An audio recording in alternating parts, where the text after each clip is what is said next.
सतगुरु की महिमा अनंत अनंत किया उपकार नेतर अनंत उभारिया अनंत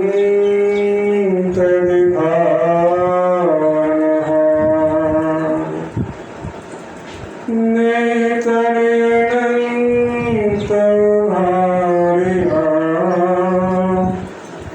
अनंत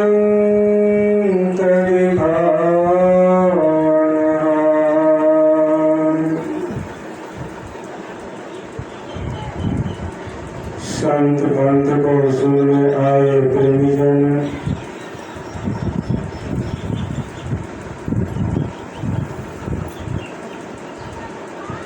अभी हम लोग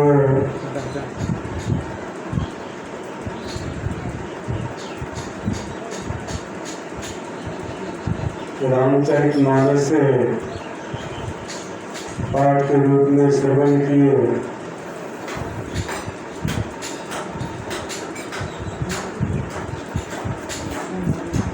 विवाहोत्सव के संबंध में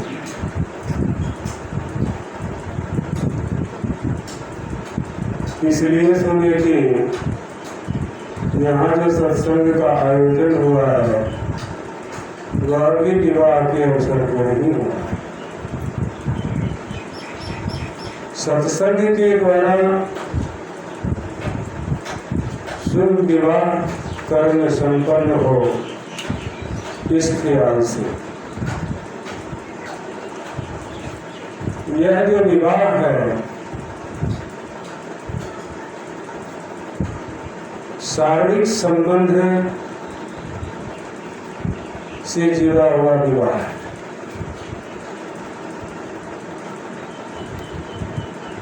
और एक विवाह और है जो कि जीव और पीर से संबंध जुड़ता है, लेकिन दोनों में जोड़ने वाले पंडित और गुरु होते हैं। इसलिए शादी दो होती है। हर मनुष्य को दो शादी अवश्य कर लेनी चाहिए, नहीं तो जीवन अधूरा रह जाएगा। मोहम्मद साहब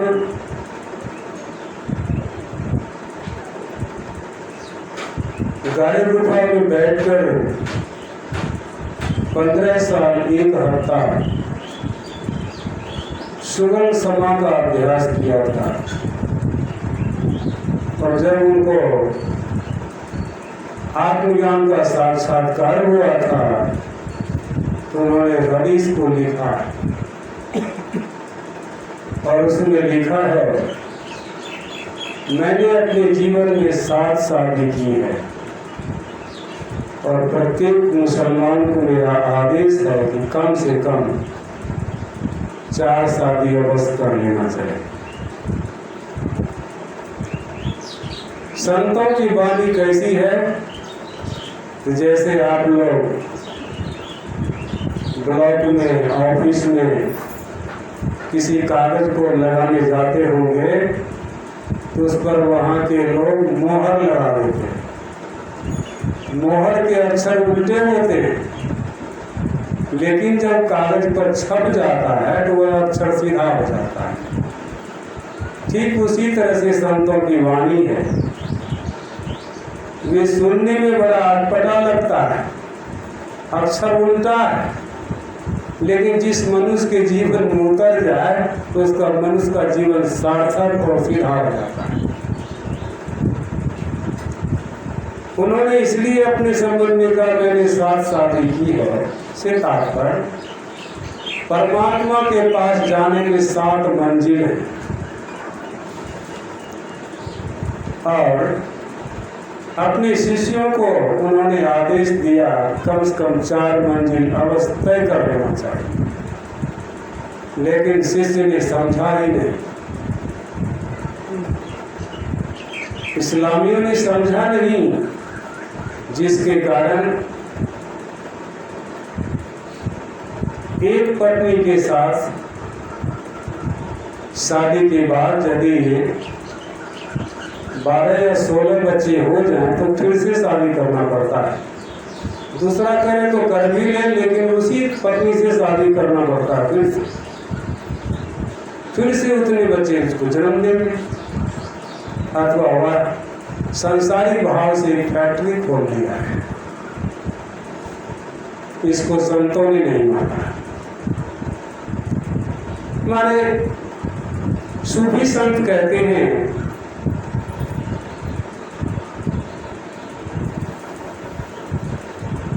पिया तरस बिना दीदार दर्द दुख भारी, बिन सतगुरु के दृढ़ जीवन संसार। आज जिस तरह से एक कन्या वर पाने के लिए आतुर है और एक वर भी कन्या को पाने के लिए आतुर है, ये मार्ग क्या है? इस मार्ग को कहते हैं प्रेम अथवा प्रवृत्ति। और दूसरा मार्ग है एक जीव पीव को पाने के लिए आतुर है, व्याकुल है, और पीव भी अपने जीव को पाने के लिए आकुल व्याकुल है। जिस स्थिति के संबंध में परम संत बाबा तुलसी साहब कहते हैं पिया दरस बिना दीदार दर्द दुख भारी, पिया ने परमात्मा के दर्शन के बगैर इतनी भारी दुख दर्द लगा है, कहना क्या है। उन्होंने अपने संबंध में लिखा है, सोची सुबह हो शाम पिया घाम कसलहूं, तुलसी बिना मिला तो छुरी मार मरना। सुबह से शाम तक मैं यह सोच कर बैठता हूँ अब तुलसी मिल जाएगा। कौन सोचता है? वही तुलसी साहब सोचता है। किसके बारे में सोचता है? इसमें जो बसने वाला तुलसी है, आत्मा है, उससे अब मिलन हो जाएगा, लेकिन नहीं होता है। ऐसा होता है दिल में कि छुरी उठाऊं और मार के मर जाऊं। इतनी बड़ी विरह उन महापुरुष को। इस रास्ता का नाम है निवृत्ति मार्ग, श्रेय मार्ग।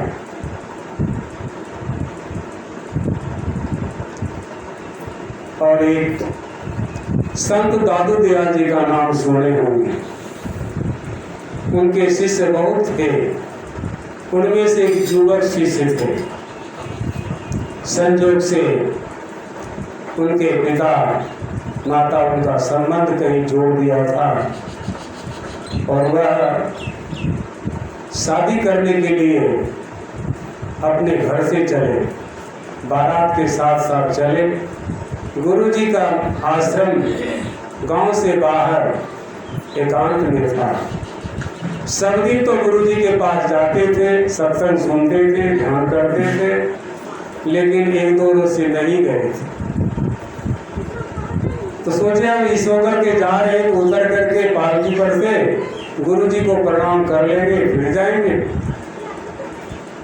तो वह जुगल शादी जब चली करने के लिए चले तो रास्ते में गुरुजी के आश्रम के पास पालकी रुकवाए, उतरे। सर पर मोर पहना हुआ था। गुरुजी को जाकर के प्रणाम करते हैं। उस जुगल का नाम था रज्जब।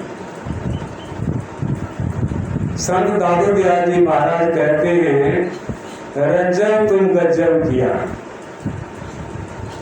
सर पर बांधे मोर, आया था हरि भजन को चले नरक की ठोर। कितना उत्तम ज्ञान दिया। जैसे उनको यह सुनाई पड़ी कानों से कि गुरुजी ऐसा कह रहे तो तुरंत वो मोड़ को उतारने लगे। संत दादू दयाल जी महाराज खड़े हो जाते, कहते बस खबरदार, मोड़ को मत उतारो, मोड़ को रहने दो। और मेरा आदेश है कि मोड़ को जीवन भर पहने रहोगे, इसको उतरने नहीं दोगे, ताकि समाज के लोग तुमसे शिक्षा लेंगे। और पुनः कभी शादी नहीं किया, उसी आश्रम में रह गए। यह था रज्जब दास। यह गुरु की देन थी। काश यदि बाबा तुलसी साहब को उनके सतगुरु संत चरणदास न मिले होते तो वे भी पत्नी के प्यार में साधु नहीं बनते। शादी हुई थी, एक संतान भी हुआ था, और तभी वह रात्रि के पिछले पहर में घर छोड़कर भाग गए। और वे महाराष्ट्र के राव खानदान के रहने वाले बाबा तुलसी साहब आज एक संत है। चरणदास जी महाराज के शिष्य हैं। बहुत विद्वानों ने उनके संबंध में लिखा कि संत तुलसी साहब कोई सतगुरु धारण नहीं किए थे। मुझे बड़ा शोक हुआ, इतने बड़े विद्वान हैं, इतने बड़े गुरु भक्त हैं, कैसे लिखता है कि उनके गुरु नहीं थे। कोई भी संत, कोई भी कवि, कोई भी साधु बगैर गुरु का संत हो जाएंगे। जबकि गोस्वामी जी लिखते हैं कि बिन गुरु भवनिधि तरह न कोई, जहाँ विरंची शंकर सम होई। ब्रह्मा शिव के जैसा भी कोई क्यों न हो, वह भी तर नहीं सकता बगैर गुरु का। तो फिर ये साधारण मनुष्य तुलसी साहब, तुलसी से तुलसी साहब कैसे हो गया? साहब का अर्थ होता है परमात्मा, मालिक। तो संत या कवि झूठ नहीं बोलते। वे अपने संबंध में लिखते हैं, मैं हूँ संत चरण के लारा, बंदों चरणन बारंबारा, संत चरण रज तुलसी दासा, कछु कछु भाखा अदम विलासा, संत चरण में माप निभाऊं, उनके चरण शीश पर दूं। इससे सिद्ध होता है कि संत चरणदास की वे शिष्य रह चुके, लेकिन उनके साथ उनका नाम नहीं लिया जाता। कारण क्या? आज तक ऐसा सृष्टि में कोई नियम नहीं है कि भाई भाई एक साथ रहा हो, तो फिर दूसरे के बाल बच्चे के साथ कैसे रहेगा? परम साध्वी सहज भाई और तुलसी साहब दोनों गुरु भाई गुरु बहन थे, लेकिन दोनों में अनबन होने के कारण तुलसी साहब वहां से निकल गए, चले गए, अपना अलग ज्ञान का प्रचार प्रसार किए। अथवा मेरा कहने का आशय है, इस जीव को पीर से मिलाने का काम कौन करता है? संसार में एक संत सदगुरु को छोड़ करके दूसरा करा ही नहीं सकता। ठीक उसी तरह से सांसारिक दाम्पत्य जीवन में बांधने के लिए कौन करते? ब्राह्मण करते। ब्राह्मण कौन? जो ब्रह्म को जाने।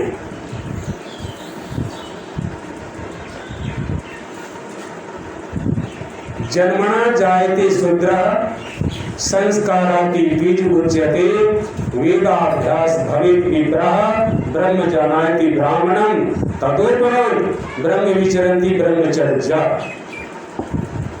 जन्म से सभी मनुष्य शूद्र है,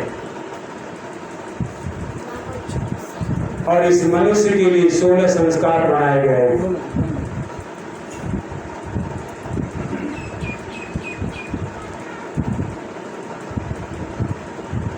जब किसी मनुष्य का उपनयन संस्कार होता है तब वह द्विज कहलाता है। संस्कार की द्विज, संस्कार दिया जाता है द्विज। उच्यते वेदाभ्यास भवेत् विप्र, वेद का अभ्यास करता तो वह विप्र कहलाता है। वेद का अभ्यास से तात्पर्य वेद ग्रंथ का पठन पाठन नहीं, अपितु तब अरे वेद का अभ्यास करने का तात्पर्य अपने आप को जानना, पाटी जाए मैं क्या हूँ, अपनी आत्मा को जानना, अपनी आत्मा को पहचानना, अथवा ध्यान करना। वह ध्यान क्या, शून्य का ध्यान करना, जहाँ पर कि शरीर संसार का बोध नहीं रहता है, वह आत्मा का ध्यान है। और जब तक उसका ध्यान नहीं करेगा, अभ्यास नहीं करेगा, यही वेद का अभ्यास है, तब तक वह विप्र नहीं होगा। और जब उसका अभ्यास करेगा, उसको जानने लगेगा, पहचानने लगेगा, तब ब्रह्म को जानेगा। ब्रह्म सत्यम जगन मिथ्या, आत्मा सत्य है, दुनिया मिथ्या है।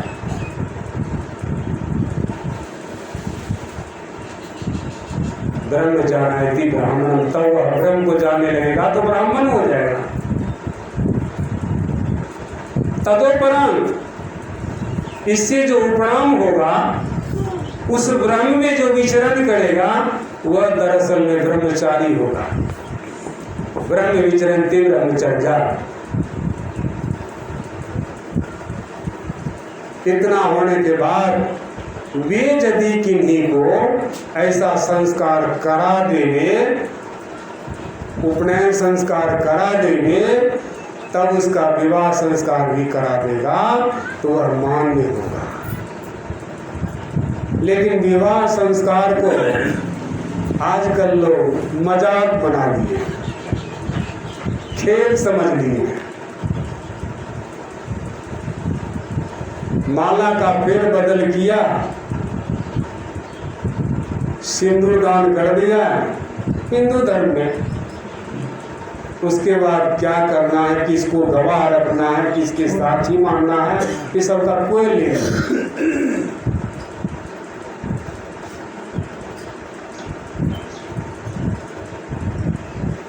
और आज तो शादी विवाह पैसे पर बिकता है।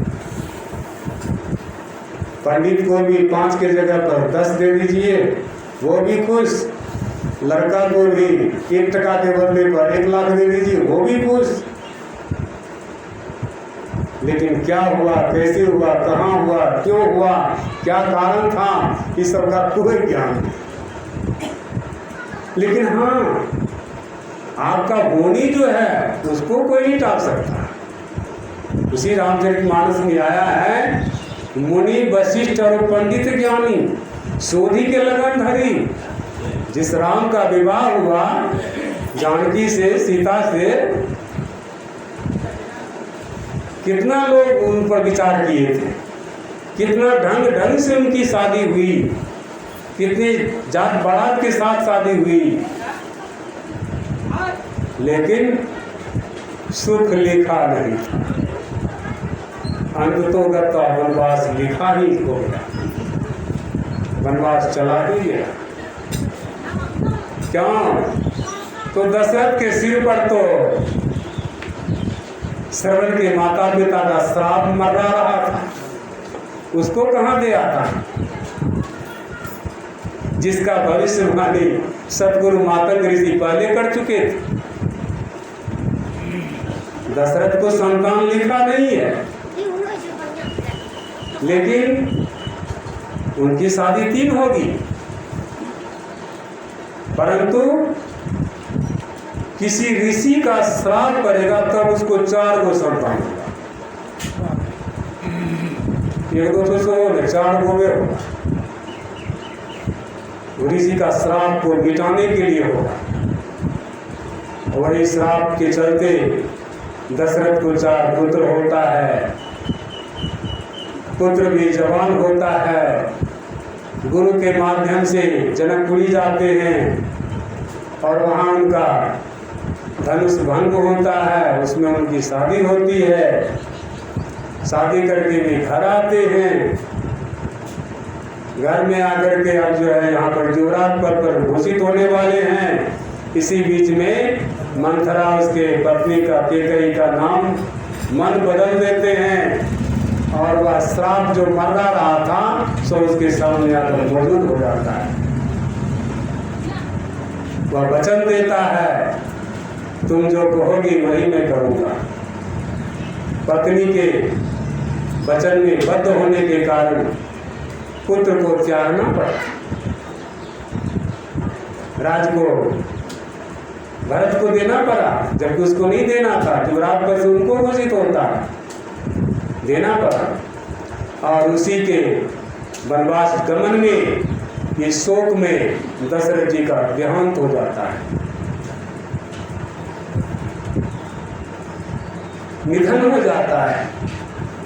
यह ऋषि का श्राप फलित हुआ ना। तो सांसारिक संबंध में बहुत दुख है। हमारे पूज्य गुरुदेव तो कहा करते थे कि संबंध लाखों व्यक्तियों से यदि करेगा तू सदा, तो कर्म लाखों भांति का करता रहेगा सर्वदा। कैसे बताओ शांति अविचल तत्व को तू पाएगा, लाखों जिसे बिच्छू दसे कैसे भला सो पाए। एक कन्या एक वर के साथ विवाह होगा, एक वर एक कन्या के साथ विवाह होगा। और कन्या के जितने भाई हैं, मामा हैं, नाना हैं, दादा हैं, मौसा हैं, मौसी हैं, जितने भी संबंध के लोग हैं, वे संबंध के लोग उनके पति से जुड़ जाएंगे। और उनके पति के भी इतने संबंध के लोग हैं तो वो जुड़ जाएंगे उनके कन्या के नाम से। थी तो एक, था तो एक, अब कितने हो गए गिनती करना मुश्किल पड़ जाएगा। अपना है, चचेरा है, फुफेरा है, मसेरा है, सौतेला है, कौन कौन है थाने। अब सबका जो है व्यवस्था कीजिए। घर में उपाय है ये नहीं, कहाँ से पूरा होगा। इज्जत तो चला जाएगा, प्रतिष्ठा भी गया, लोग भी दूसरेगा क्या किया था, इतना खर्चा करके किया, एक लोटा पानी के लिए नहीं पूछा। संबंध के चलते ना शेर बन के था। जब तक शादी नहीं हुई थी लड़का था तो शेर बन करके था, लेकिन फंस गया कहाँ,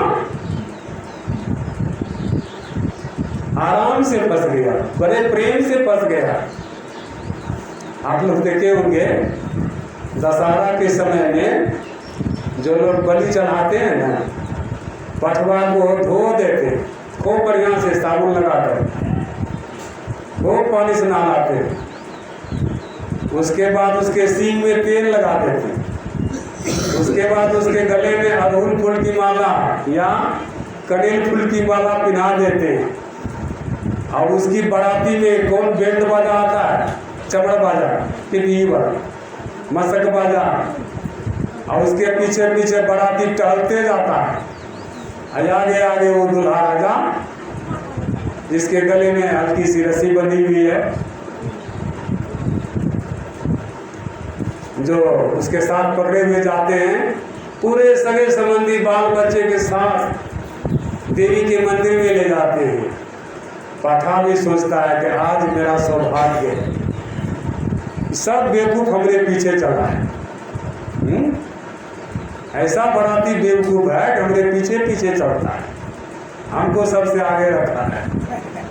वहां ले जाता है देवी मंदिर में, सबसे आगे उसी को रखता है। बताओ, ऐसा मनुष्य है जानवर बिना पूछ का हमारी आज पूजा करने के लिए आया है। थोड़े ही दिन में पंडित जी उस पर अक्षत, पान, सुपारी कपार पर दे देता है और इधर से जल छीड़ देता है। कान जो झाड़ता है, कहाँ फ्लैश हो गया, इसको ले जाइए। अब जब तक झाड़ नहीं देता तब तक वो बड़े शान में रहता हूँ पटवा। जब कान झाड़ दिया, फ्लैश हो गया, तब खींच के ले जाता है। कहाँ? वहाँ तो यार दोस्त वहाँ घोटा हुआ है, उसके बहुत यार दोस्त घोटा रहता है।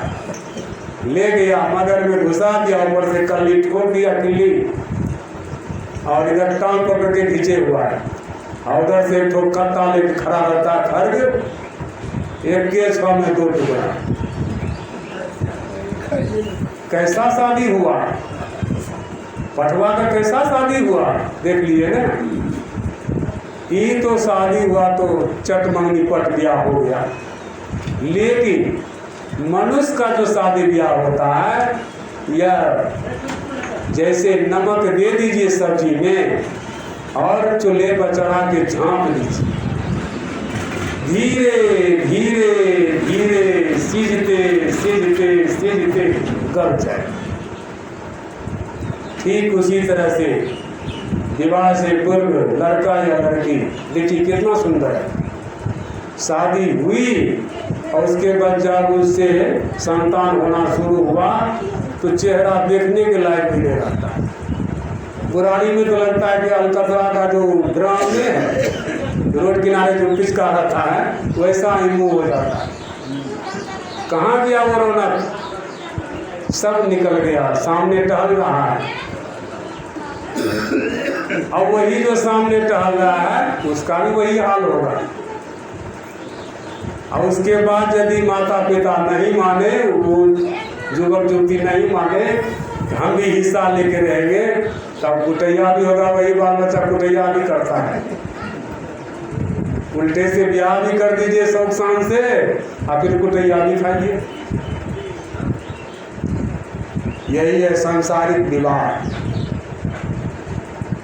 रहीम कवि कहते हैं कि रहीमन शादी व्याधि है, लेहु तो सकहु बचाए, गले में फांस डालत है ढोल बजाए बजाए।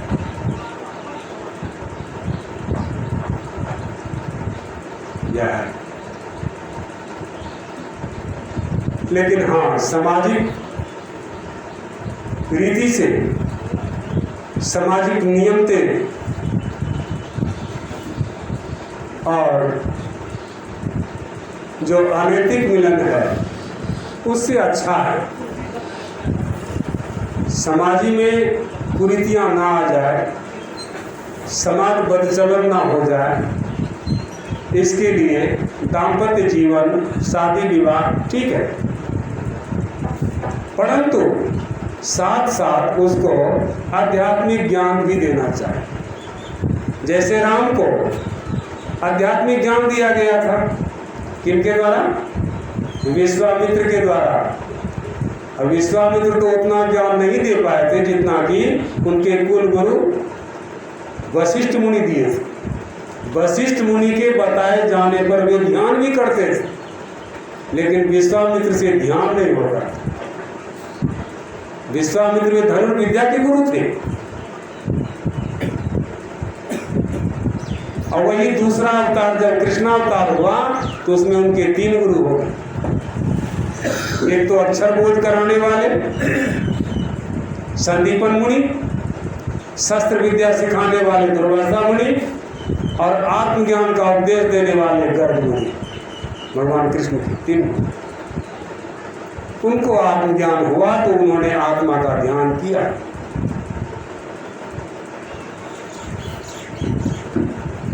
तो यह 2 शादी से तात्पर्य ही है, सांसारिक शादी भी हो, साथ साथ आध्यात्मिक ज्ञान के साथ हो, तो आपका पारमार्थिक शादी भी होगी।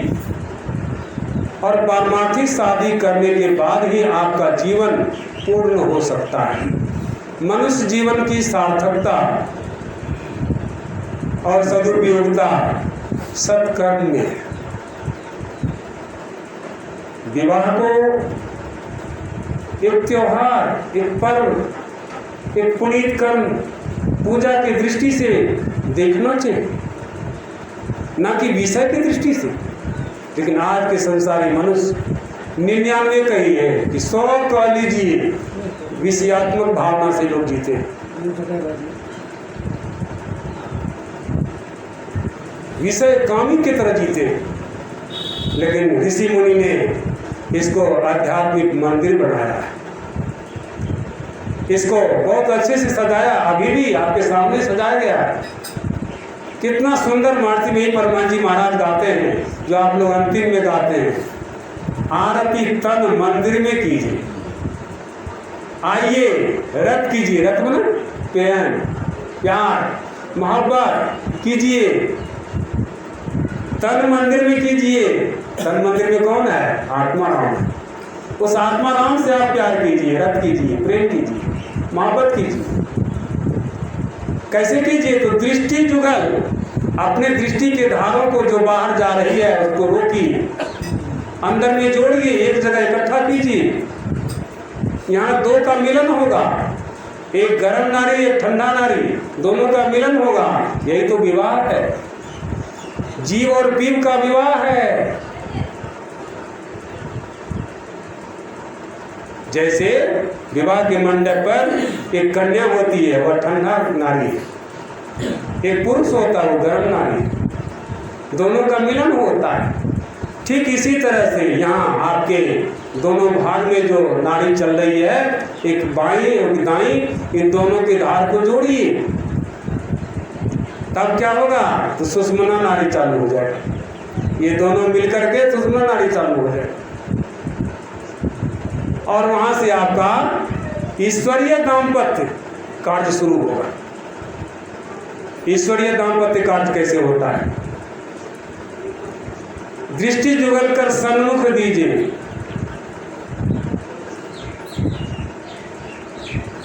सामने सामने शून्य में आप देखते हैं, तब क्या होगा? चमके बिंदु, वहां पर बिंदु चमके। यही आपका दोनों का मिलन जो हुआ, सो वहां एक बिंदु प्रकाश हो गया। चमके बिंदु सूक्ष्म अति उज्ज्वल है, तो सूक्ष्म लेकिन अति उज्ज्वल है, उस पर और कुछ नहीं लगा जा सकता है। उज्ज्वल है लेकिन अति है, उससे आगे कुछ नहीं हो सकता। ब्रह्म ज्योति अनुपम लिख लीजिए, यही आत्मा का ब्रह्म का ज्योति है, अनुपम है, उपमा रहित है, इसको लिख लीजिए। कहाँ? तो अपने अंदर में। आगे क्या है?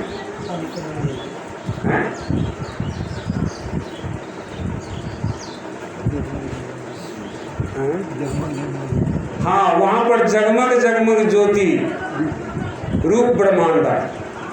इस ब्रह्मांड में आंख ऊपरली हिस्सा में वह जगमग जगमग ज्योति जल रहा है। जैसे मंडप पर देखते हैं ना, साधारण से साधारण आदमी के मंडप पर देखेंगे एकदम जगमग जगमग ज्योति जलता है, उसी तरह यह ब्रह्मांड में जगमग जगमग ज्योति हो रहा है।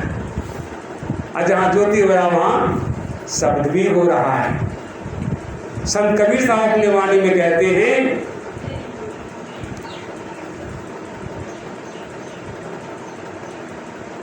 नैनों की करी कोठड़ी पुतली पलंग बिछाए, पलकों के चिकडारे को पिए को लिया रिझाए। कितना सुंदर सजा करके बाबा कबीर साहब कहते हैं। नैनों की करी कोठड़ी, नैनों दो वचन है, एक वचन नहीं, नैनों दो वचन है। दोनों नैन को जो खुलने और बंद होने का पर्दा है, इसको बंद कर लीजिए। नैनों की कड़ी कोठड़ी, इसको कोठड़ी बना लीजिए। पुतली पलंग बिछा, देखने की शक्ति जो है पुतली, उसको पलंग बिछा लीजिए। अब पलकों की चिकडारी को, यह पल जो ऊपर नीचे होते रहता है, इसको एकदम साफ बंद कर लीजिए। तब देखिए वहां पर पिया आपके हैं, प्रभु परमात्मा मालिक हैं। अब उनके साथ पिए को लिया रिझाए। जब आप दाम्पत्य में जाते हैं, पति पत्नी मिलते हैं, तो वहाँ एक दूसरे से वार्ता भी होती है ना। वहाँ तीसरा कोई सुनने वाला नहीं होता है, चाहे बाहर में हो या भीतर में। आप अंदर में भी जो ध्यान करेंगे तो वहाँ आप ही होंगे कि परमात्मा ही होगा, दूसरा कोई नहीं होगा। उसी तरह से जिस लड़का लड़की की शादी होती है तो उसके जो मिलन घर होता है वहाँ पर तीसरा नहीं होता है, लड़का लड़की होता है। इतना सुंदर से सजाया जाता है उस घर को, उस रूम को, कि कहना क्या है। रूप ब्रह्मांडा, वहाँ पर मालिक का रूप आपको दर्शन आएगा ब्रह्मांड में। निरखी निरखी ज्योति तज दीजिए। अब कितना देखिएगा, देखते देखते आप थक जाइएगा तो उसको भी छोड़ दीजिए। आगे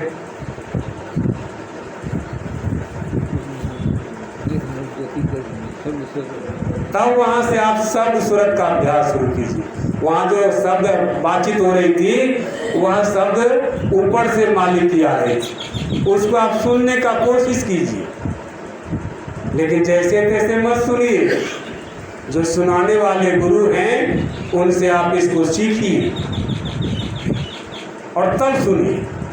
जैसे तैसे सुनिएगा तो हो सकता है आपका माइंड डिस्टर्ब भी हो जाए, इसको आप नहीं संभाल सकेंगे। संभालने की पावर अगर है तो आपके सतगुरु को है, क्योंकि वह बतलाता है कि किधर का सुनो और किधर का नहीं सुनो। जिधर का नहीं सुनने का आता वह काल का शब्द है, इसलिए उधर रोक लगाता है, लेकिन वह सुनने में अच्छा लगता है, ज़्यादा सुनाई देता है, लोग उधरे सुनने लगता है, किसी का माइंड डिस्टर्ब हो जाता है। इसलिए यहाँ पर गुरु की परम आवश्यकता है। इधर तो किसी जैसे तैसे कर लीजिए, लेकिन वहाँ तो बड़ा दिक्कत है। बगैर गुरु के आदेश के मुताबिक आप नहीं कर सकते। अभ्यास सरलतर, यह शब्द का साधन जो है सरलतर है, आसान है। बाबा कबीर साहब कहते शब्द खोजी मन बस करे। मन को बस करने का बहुत साधन आप करते हैं लेकिन नहीं होता, लेकिन ये शब्द का साधन करेंगे तो आप मन अपने आप हार मान लेगा। आप बाबू इससे नहीं चलो।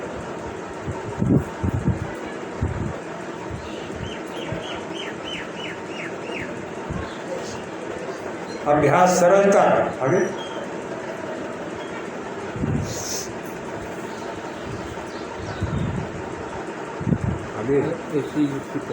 ऐसी युक्ति, यह जो युक्ति आपको सिखाया गया,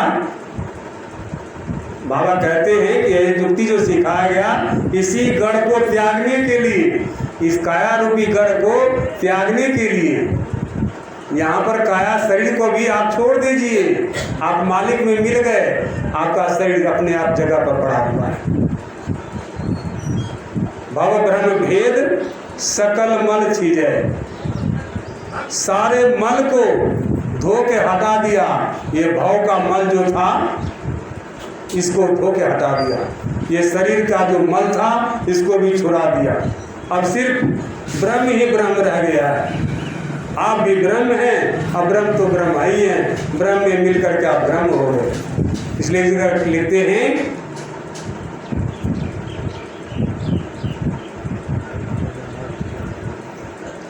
यह भाव का खंडन करने के लिए आरती जो है, यह प्रेम करने का जो तरीका है अपने अंदर में बहुत निर्मल है, अत्यंत निर्मल है।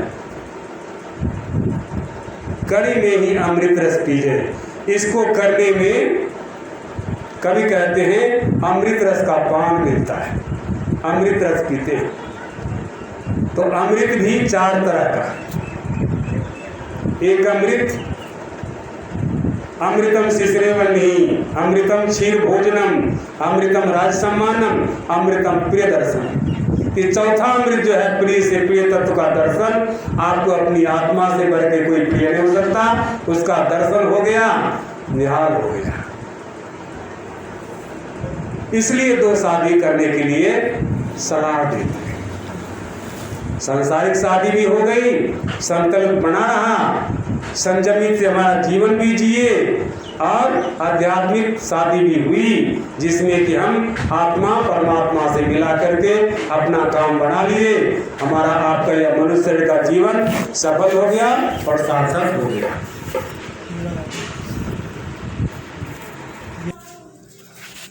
साहब कब के बिछुरे यार, साहब कब के बिछुरे यार। जो गुरु मातु पिता पति छोड़े, वह डूब मरे मझधार। साहब जो गुरु मात पिता पति छोड़े, वह डूब मरे मझधार साहब कब के बिछुरे यार, साहब कब के